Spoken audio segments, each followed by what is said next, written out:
तैयार हो जाइए। डिक्टेशन स्टार्ट होगी 5 सेकंड बाद।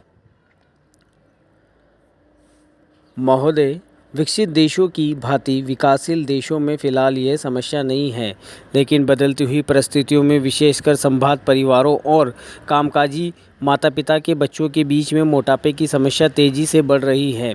वैसे तो बच्चों के मोटे होने के लिए कई परिस्थितियां जिम्मेदार होती है। उन्हें उनके प्रेरक गुण, भूख, उनका स्वभाव और दुखी होना है। कई विशेष प्रकरणों में हार्मोन संचय में गड़बड़ी होना मोटापे का कारण बनता जाता है। यदि बच्चे के माता पिता मोटे हैं तो बच्चे का भी मोटे होने की संभावना बढ़ जाती है। प्रेरक कारणों के अलावा बच्चों का स्वभाव भी उनके मोटापे के लिए जिम्मेदार साबित होता है। जो बच्चे ज़्यादा नाखुश रहते हैं वे प्रत्यक्ष रूप से ज़्यादा खाने के आदी हो जाते हैं। ऐसे बच्चों में असमय खाने की आदतें कहीं ज़्यादा हो जाती है। जब कभी उनका मन नहीं लगता तो वे खाना पीना अपना मन बहलाने की कोशिश करते हैं और धीरे धीरे यह आदत बढ़ती जाती है और उनके मोटापे का कारण बन जाती है। इसके अलावा जो बच्चे खेल कूद में दिलचस्पी नहीं रखते हैं उन्हें भी मोटा होने की संभावना होती है। व्यायाम की कमी से शरीर की ऊर्जा चर्बी में परिणत होने लगती है। इन सब परिस्थितियों में मोटापे के आसार बढ़ने लगते हैं। अधिक भूख लगना और अधिक भोजन खाना मोटापे का सबसे बड़ा कारण होता है। नवजात शिशु ही क्यों ना हो, उन्हें आवश्यकता से अधिक दूध पिलाना अवांछनीय है। दूध के स्थान पर ठोस आहार देना कहीं अधिक क्षयकर होता है। जैसे जैसे बच्चा बड़ा होता है, खाने पीने में खासकर इस बात का ध्यान रखा जाना चाहिए कि उनमें चर्बी बढ़ाने के कारण बनने वाले खाद्य पदार्थ खासकर घी, मक्खन आदि का इस्तेमाल अनुपात से ज़्यादा होने लगता है। पैरा करीब 6 से 7 वर्ष से लेकर 14-15 वर्ष तक की उम्र के बच्चों का शारीरिक विकास अत्यधिक तेज होता जाता है। इस उम्र के दौरान विभिन्न शारीरिक एवं हार्मोन परिवर्तनों के कारण बच्चों में मोटापा बढ़ने का खतरा रहता है। मोटापा बच्चों के लिए कई बार अभिशाप बन जाता है। अन्य बच्चे उसे मोटा कहकर चिढ़ाते हैं और उनके साथ खेलना पसंद नहीं करते। इस प्रकार दुखी होने और अकेलेपन के कारण स्वयं को सतावना देने के लिए बच्चा सामान्य से क्रमशः मोटा ही होता चला जाता है। इतना ही नहीं, यही मोटापा बच्चे के आलसी होने का मुख्य कारण बनता है। सामान्य जीवन में वह और बच्चों की तुलना में पहले खेलने कूदने में और यदि कई बार पढ़ने लिखने में पिछड़ने लगता है। यही नहीं, बचपन का मोटापा युवावस्था और अधिक उम्र होने पर रोगों का कारण बनता है। मोटापा हृदय रोग और कुछ प्रकार के कैंसर और समय से पहले मौत का प्रमुख कारण बन सकता है। अत्यधिक मोटापा शरीर में चर्बी को जन्म देता है, जिसका असर रक्त की धमनियों और शरीकाओं पर पड़ने लगता है। पैरा भाइयों, आखिरकार एक लंबे संघर्ष के बाद, जो कि मुख्य रूप से अहिंसात्मक था और जिसका नेतृत्व ऐसे विलक्षण व्यक्ति ने किया जो अहिंसा और सत्य को ईश्वर का पर्याय मानता था, परंतु स्वतंत्रता के किनारे पहुंचने के अंतिम चरण में भारत को खून की नदी में से होकर गुजरना पड़ा था और यह भारतीयों के ने ही खोदी थी तथा इसमें भारतीयों का ही खून बह रहा था। अभूतपूर्व पैमाने पर लोगों का निष्क्रमण हुआ। पुरुष, स्त्रियां, बच्चे, बूढ़े, बीमार समेत 1 करोड़ व्यक्ति जिनके शरीर से खून चूसकर भारत की भूमि तक को रंग रहा था, भारत की एक ओर से दूसरी ओर गए। उन्होंने अपने पीछे न केवल मकान और ज़मीनें छोड़ी बल्कि अपने घर के व्यक्तियों के मर्त शरीर भी छोड़े। स्वतंत्र भारत के किनारे तक पहुंचने के लिए देश को यह मूल्य चुकाना पड़ा और वह 2 प्रभुत्ता संपन्न राष्ट्रों भारत और पाकिस्तान में विभाजन हो गया। यह 15 अगस्त 1947 की बात है। कांग्रेस ने, जो वास्तविक रूप से 1885 से भारत की राष्ट्रीय वाणी थी, हमेशा भारत की एक राजनीतिक इकाई के रूप में संकल्पना की थी।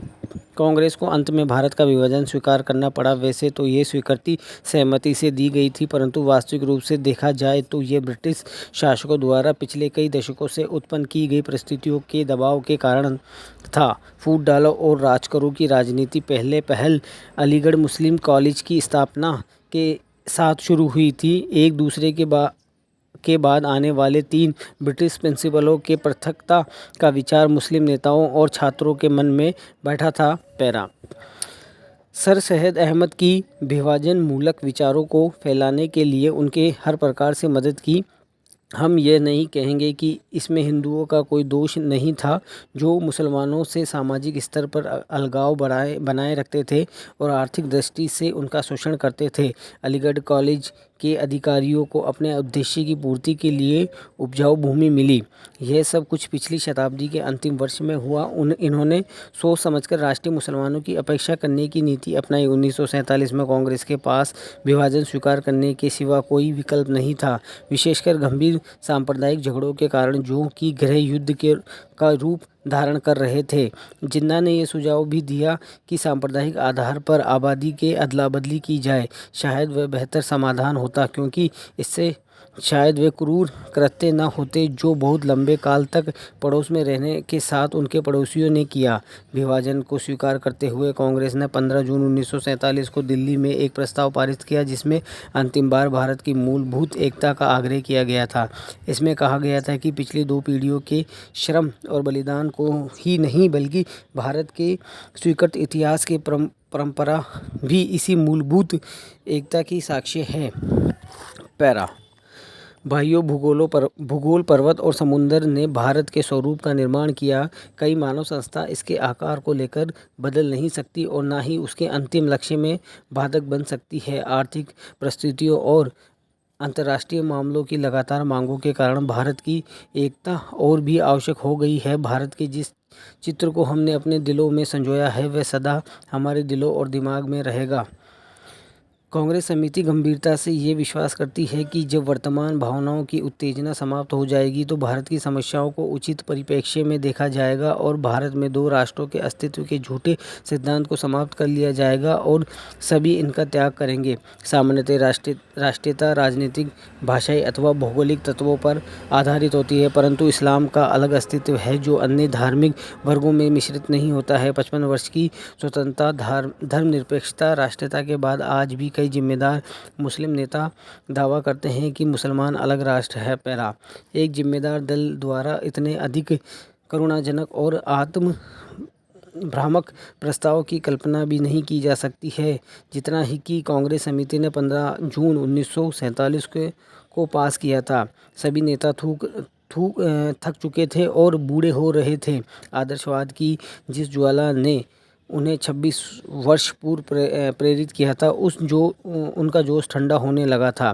कांग्रेस का विकास सदा ही बदलते नेतृत्व के माध्यम से हुआ था, परंतु पिछले 25 वर्षों में भी वही कांग्रेस नेता की सत्ता संभालते हुए उनके व्यक्तित्व और उनके त्याग ने उनको जो ख्याति प्रदान की थी, उनको जो बल प्रदान किया था, उनको कोई युवा नेता चुनौती देने का साहस नहीं कर सकता था। विभाजन के विरुद्ध में केवल एक ही स्वर था और वह था गांधी जी का, परंतु वे भी बहुत बूढ़े हो रहे थे और उनका स्वास्थ्य भी ठीक नहीं था। उन्होंने कांग्रेस समिति से प्रस्ताव स्वीकार करने के लिए कहा। यदि वे नई कार्यकारी समिति और नई अंतरिम सरकार के लिए नए नेता नहीं चुन सकते थे, प्रस्ताव को पहले कार्य समिति के पास किया।